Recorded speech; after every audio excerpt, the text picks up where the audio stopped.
From Bromley to Broadway, this city had Emma Raducanu's name up in lights last night after sensationally becoming the new US Open champion. She completed her astonishing journey from London's far suburbs to global fame and fortune when she overcame Canada's Leylah Fernandez 6-4, 6-3 over a pulsating hour and 51 minutes. The 24,000-seater Arthur Ashe Stadium erupted as she sent down an ace on a third match point following an agonizing hiatus. A cut knee was attended to after she grazed it in a despairing lunge to the harsh concrete at 30-30 while she tried to serve it out. Fernandez, tearful at the end, was unhappy in the moment at the length of time taken of the medical timeout.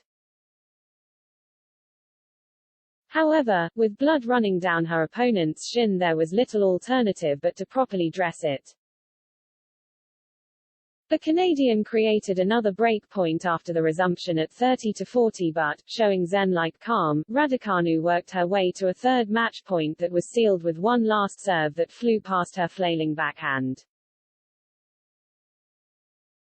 Staggeringly, nobody took a set off the soaring British star from start to finish, with this encounter of supremely high quality the stiffest examination.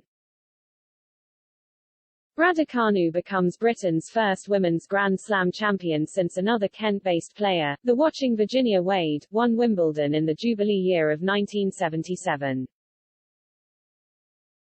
This was victory number 10 for the teenager who has blown into Flushing Meadows like a seasonal hurricane.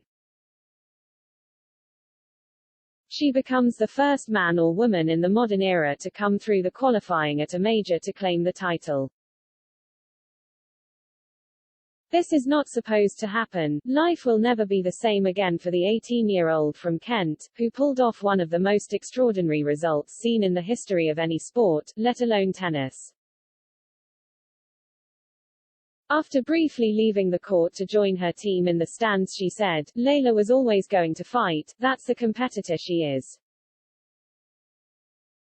I knew I would have to dig deep, I fell somehow, I was just praying I wouldn't throw in a double fault after that. Staying in the moment and focusing on what I had to do really helped me. I thought the level was extremely high and I hope we play each other in many more tournaments and finals."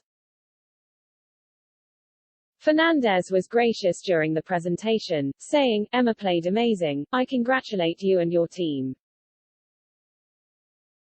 For her endeavors, Raducanu earned £1.81 million, more 7 times the total of her prize money she had pocketed during the rest of her career.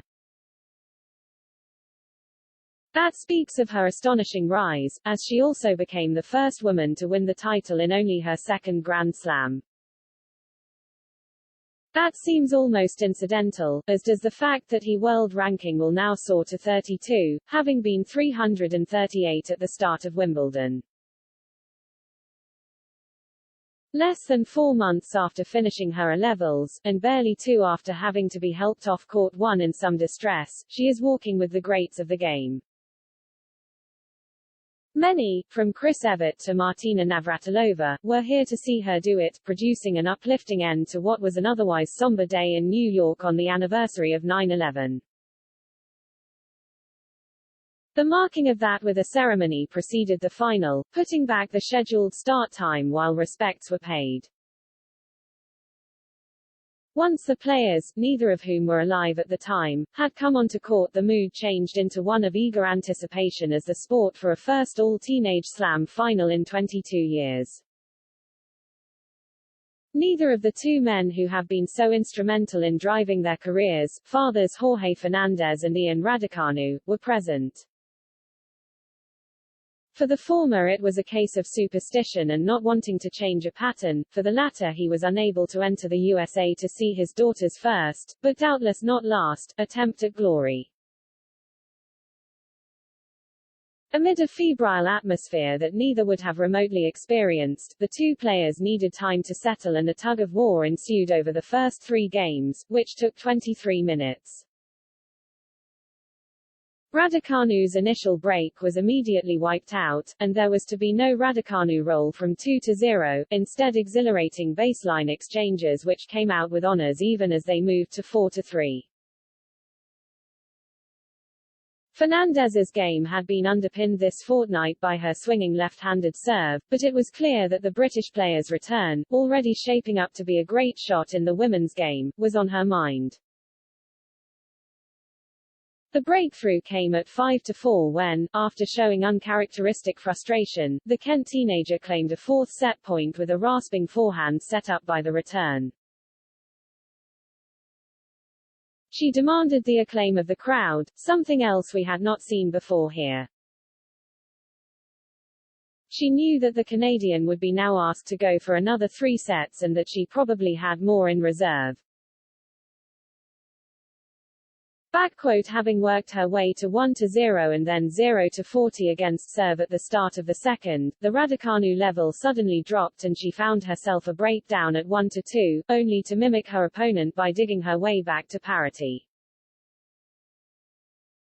At 3-2, 2 more break points were created and on the second one Fernandez picked the wrong side from mid-court and Raducanu sent a blistering forehand past her. That was the 16th break opportunity of the match, illustrating just how often she had made inroads against the Fernandez serve.